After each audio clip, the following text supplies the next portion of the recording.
Kita setiap hari mesti ada bacaan rutin.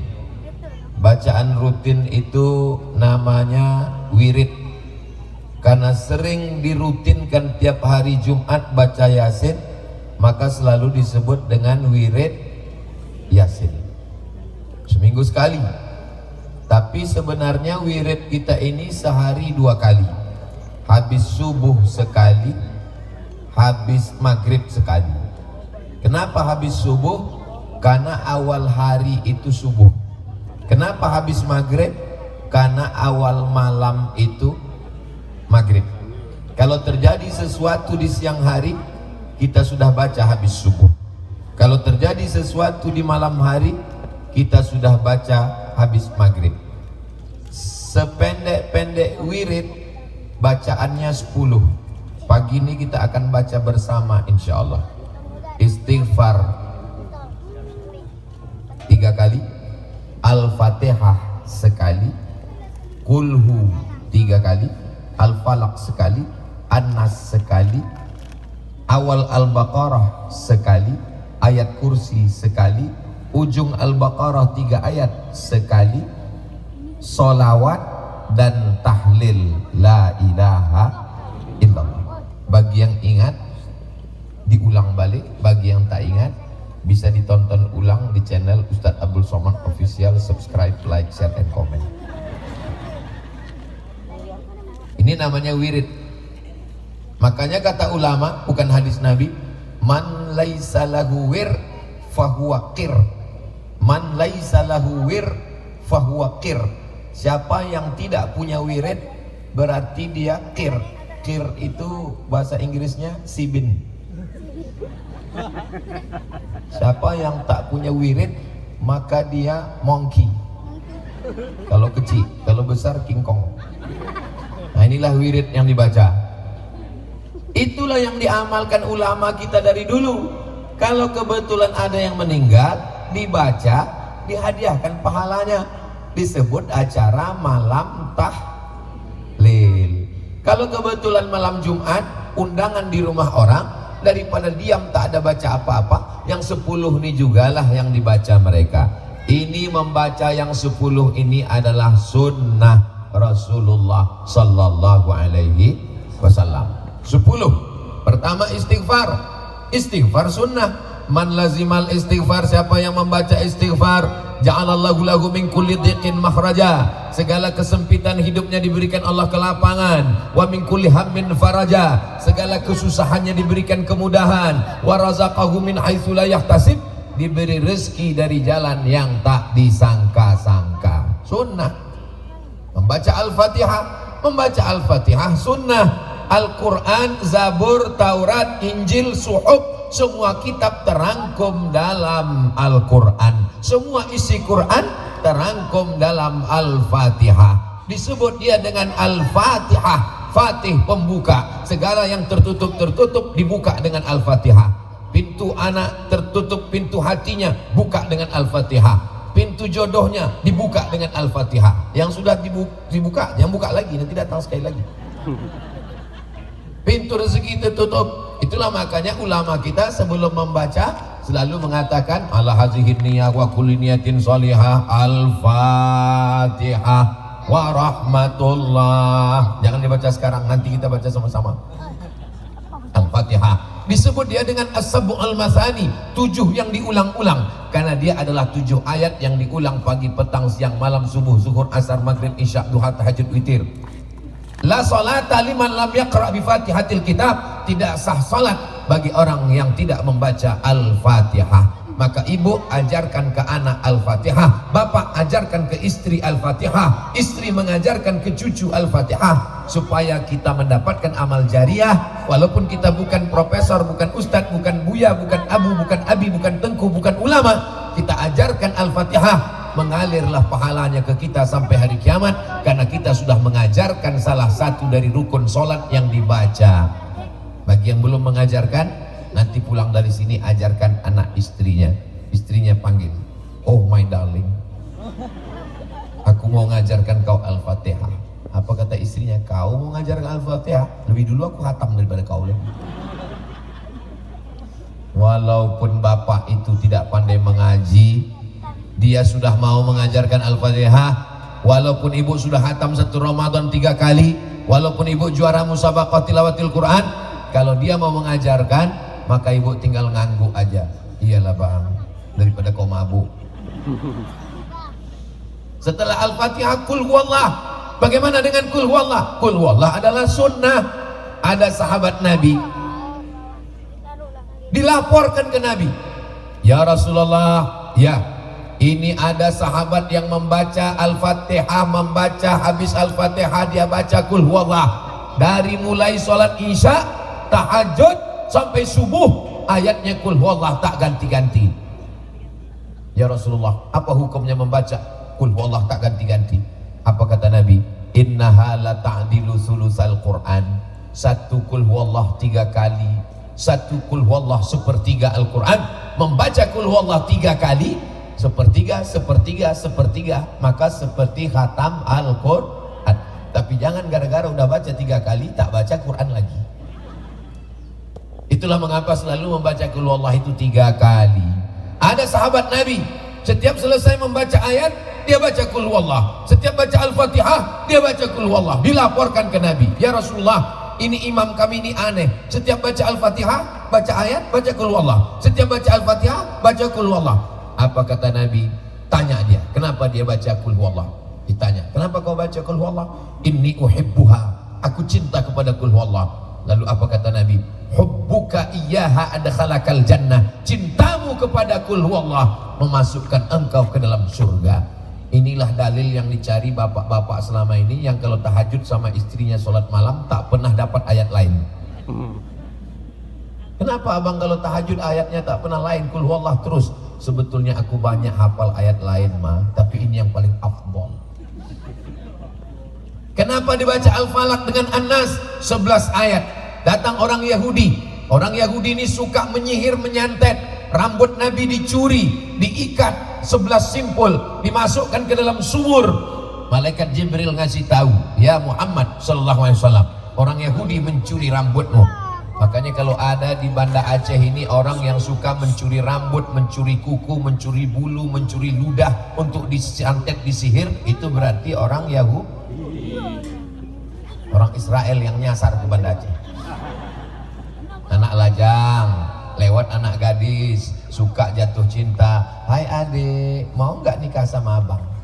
Rupanya yang perempuan ini kasar. Diam kau kucing kurap, wih. Diambil rambutnya di tempat tukang pangkas salon, diambil ludahnya, dibawakan ke dukun. Ini kerja-kerja Yahudi. Lalu kemudian mereka menyihir Nabi. 11 simpul tali, turun 11 ayat untuk membatalkan sihir. Qul a'udzu birabbil falaq min syarri ma khalaq wa min syarri ghasiqin idza waqab wa min syarri naffasati fil 'uqad wa min syarri hasidin idza hasad. Qul a'udzu birabbin nas malikin nas ilahin nas min syarril waswasil khannas alladzi yuwaswisu fi sudurin nas minal jinnati wan nas. 11 ayat. Itu makanya ayat ini kalau dibaca habis subuh dijaga dari sihir sampai petang. Dibaca habis maghrib dijaga dari sihir, santet, dukun segala macam. Sampailah dia subuh. Ini penting bagi adik-adik yang mahasiswi-mahasiswi, yang laki-laki yang ganteng-ganteng juga. Mana tahu ada laki-laki LGBT homo menyantet kalian. Tak tahu kita nasib sekarang serba salah. Ganteng salah, tak ganteng lebih salah. Lalu kemudian setelah itu kita baca pangkal Al-Baqarah. Ini pun sunnah. Siapa yang membaca pangkal Al-Baqarah dengan ujung Al-Baqarah lakafatahu, maka cukuplah bagi dia hari itu. Siapa yang membaca pangkal Al-Baqarah sampai wa ulaika humul muflihun, ujung Al-Baqarah lillahi ma fis samawati sampai habis, maka cukuplah bagi dia. Allah cukupkan bagi dia. Allah cukupkan kesulitan, Allah cukupkan kepayahan, Allah cukupkan, dilepaskan Allah Subhanahu wa taala. Walaupun hidupnya mungkin susah, tapi hatinya lapang. Yang kita cari ini kan kelapangan hati. Untuk apa rumah selapang sepak bola, tapi hati sempit sebesar kuku? Kita ini mau kesenangan. Rabbi syrahli sadri, lapangkan hatiku. Wa yassirli amri, mudahkan urusanku, wahlul 'uqdatan min lisani, lancarkan lisanku bicara, yafqahu qauli, supaya orang paham ucapanku. Selama saya bicara 15 menit ini, bapak adik-adik paham yang Ustaz ucapkan? Paham kalian?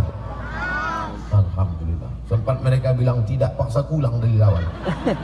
Untunglah kalian bisa kukasih kode, paham? Lalu kemudian ayat kursi, ada namanya Baitullah, tempat menyembah Allah. Ada namanya Baitul Mal, tempat mengumpul mal. Apa arti mal? Mal artinya miring. Mal artinya miring. Kenapa mal itu disebut miring? Mal harta apa Ustaz? Iya harta. Harta itu miring.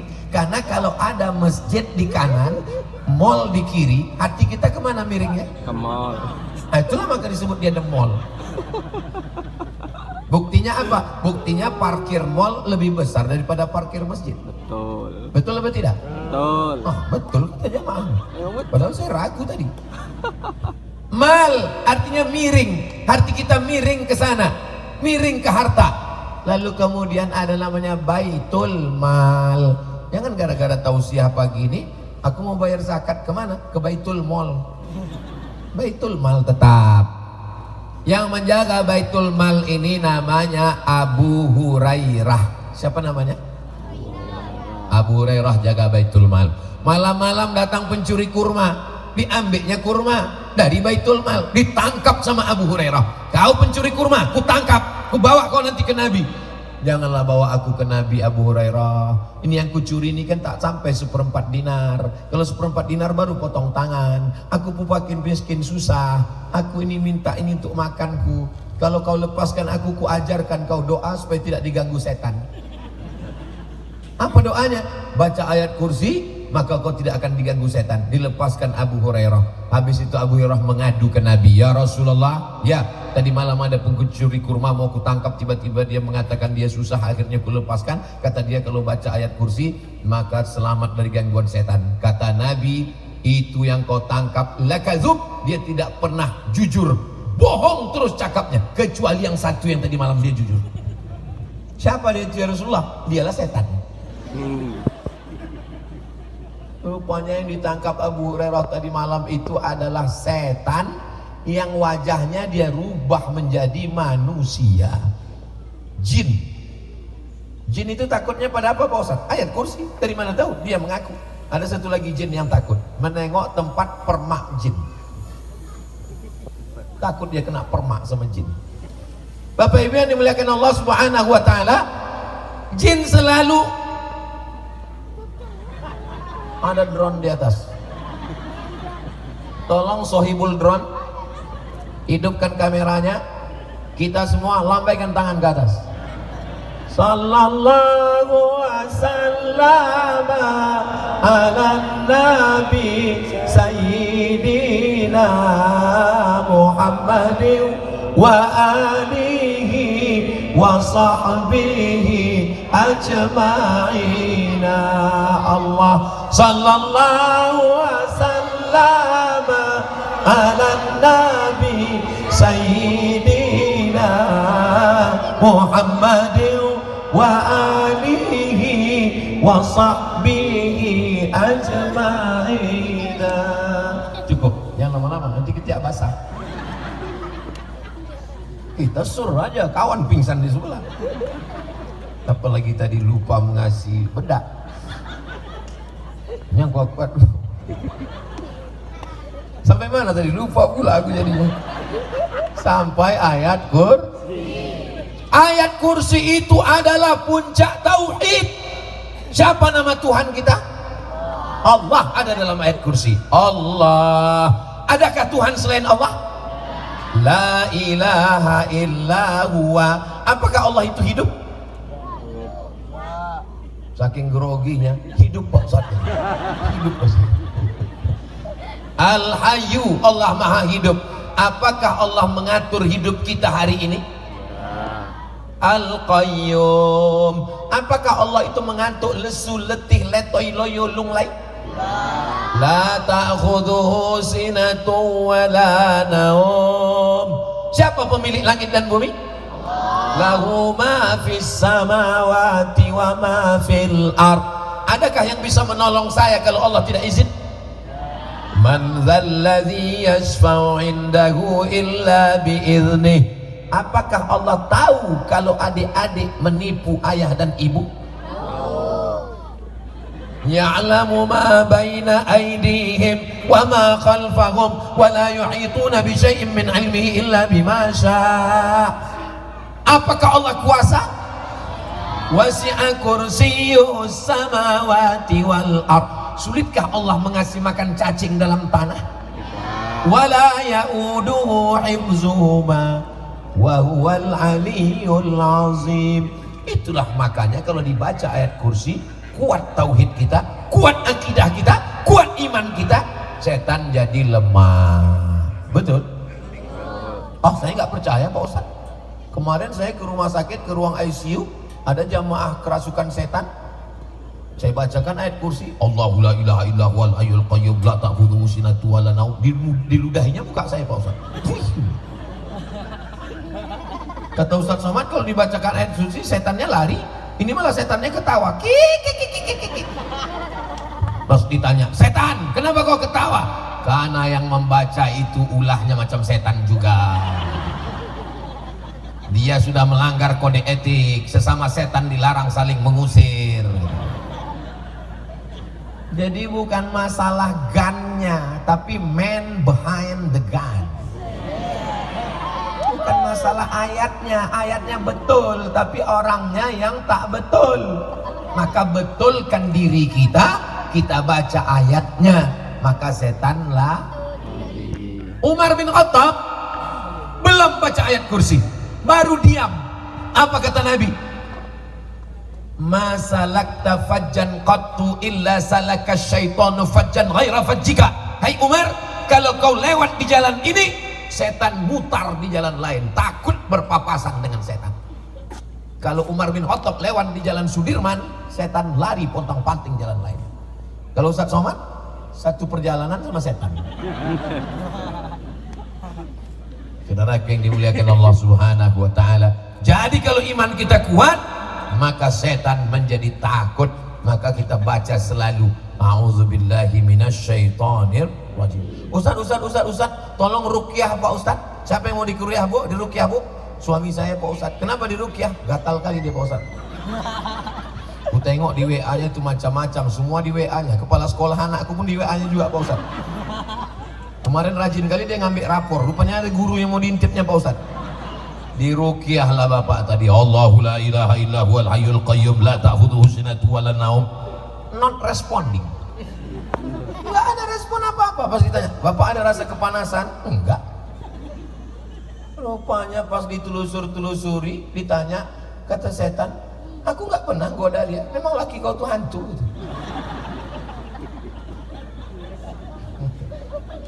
Ketawa pula macam paham aja kalian. Apa yang dimuliakan Allah Subhanahu wa taala. Ini membaca ayat kursi adalah sunnah. Lalu kemudian solawat. Oh, solawat. Itulah yang kita baca solawat tadi. Man shalla alayya salatan. Siapa yang berselawat kepadaku satu kali, sallallahu alaihi biha asyra, dibalas Allah 10 kebaikan. Wa hutat anu asyara sayiat, ditutupi 10 dosa silap kesalahan. Wa rufi'at lahu asyara darajat, dinaikkan 10 tingkatan derajat kemuliaan. Maka kita banyak-banyak bersedekah, banyak-banyak bersolawat. Makanya dulu ada istilah solawat tolak pindah rumah baru, bersolawat, bersodakoh, berzikir. Ustaz Somad, kami nanti ada acara rumah baru, ruko baru, motor baru, mobil baru. Apa yang kami baca Pak Ustaz? Bacalah yang 10 ini. Kita ulang sama-sama. Istighfar, Qul huwallah, Al-Falaq, An-Nas.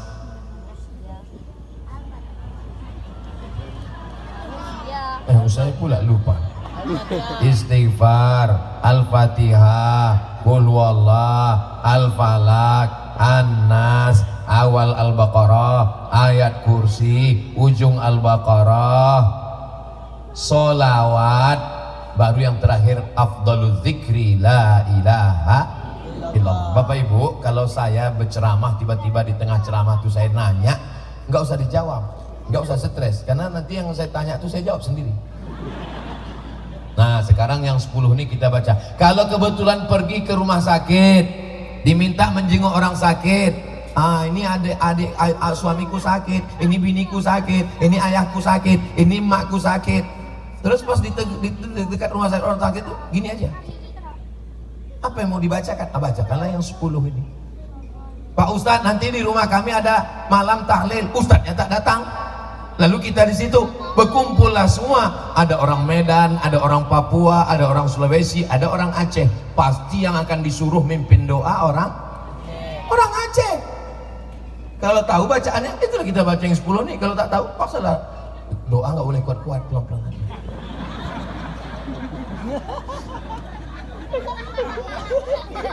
Nah, yang punya handphone rekam pakai MP3, jangan pakai video berat. Rekam pakai MP3 yang mau kita baca yang 10 ini. Nanti kalau ada saudara yang sakit, anak kecil baru lahir, ibu melahirkan, didengarkan ke telinganya pagi habis subuh dan malam habis maghrib.